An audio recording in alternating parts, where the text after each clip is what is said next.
Big boss Malayalam season 7 ഇന്നലത്തെ live update ആണ്. വിട്ടുപോയ ചില അപ്ഡേറ്റുകൾ. അതായത് ഇന്നലെ നമ്മുടെ രേണുസുതി ലൈവിൽ പൊട്ടിക്കരയുന്നുണ്ടായിരുന്നു. എന്താണ് കാര്യമെന്നല്ലേ? രേണുസുതി കരയാൻ കാരണം രേണുവിൻ്റെ കുട്ടികളെ കാണണമെന്ന് പറഞ്ഞിട്ടാണ്. അതായത് കിച്ചുവിനെയും ഋതപ്പനെയും കാണണമെന്ന് പറഞ്ഞ്. ആദ്യം ഋതപ്പന് വേണ്ടിയിട്ടാണ് സങ്കടം വന്നത്. പിന്നീട് കിച്ചുവിനെയും ഓർത്താണ് കരഞ്ഞത്. കിച്ചുവിനെയും ഋതപ്പനെയും ഓർത്ത് ബാത്റൂമിൽ പോയിരുന്ന് എനിക്കൊന്ന് കരയണമെന്ന് വെച്ചാൽ അവിടെയാണെങ്കിൽ ബഹളമുണ്ടാക്കിക്കൊണ്ട് ഓരോരുത്തർ വരും. ഒന്ന് ബാത്റൂമിനകത്ത് കയറിയാൽ ഉടനെ തൊട്ടുപിറകെ വന്ന് കിടന്ന് വിളിക്കാൻ തുടങ്ങും. അവിടെ ഇരുന്ന് എനിക്കൊന്ന് കരയാൻ പറ്റില്ല, ഞാൻ എവിടെ പോയിരുന്ന് കരയും.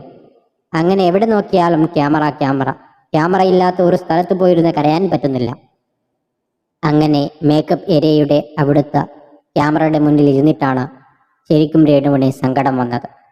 അതായത് സ്വാഭാവികമായിട്ടും 3-4 ദിവസം ആയല്ലോ ബിഗ് ബോസിലേക്ക് വന്നിട്ട്. അപ്പോൾ സ്വാഭാവികമായിട്ട് ഇതൊരു പുതിയ എക്സ്പീരിയൻസ് ആണ് രേണുവിന്. ഇങ്ങനെ മാറി നിൽക്കുന്നത് കൊണ്ട് ഫോണില്ല, കോണ്ടാക്ട് ചെയ്യാൻ പറ്റില്ല. അപ്പോൾ സങ്കടം എന്തായാലും തോന്നുമല്ലോ. മനുഷ്യന്മാരല്ലേ, മക്കളെ കാണണമെന്നൊക്കെ തോന്നും, ഋതപ്പനെ കാണണോ എന്ന് തോന്നും, കിച്ചുവിനെ കാണണമെന്ന് തോന്നും. സ്വാഭാവികമാണ്. ആ സങ്കടമാണ് നമ്മൾ ലൈവിൽ ഇന്നലെ കണ്ടത്.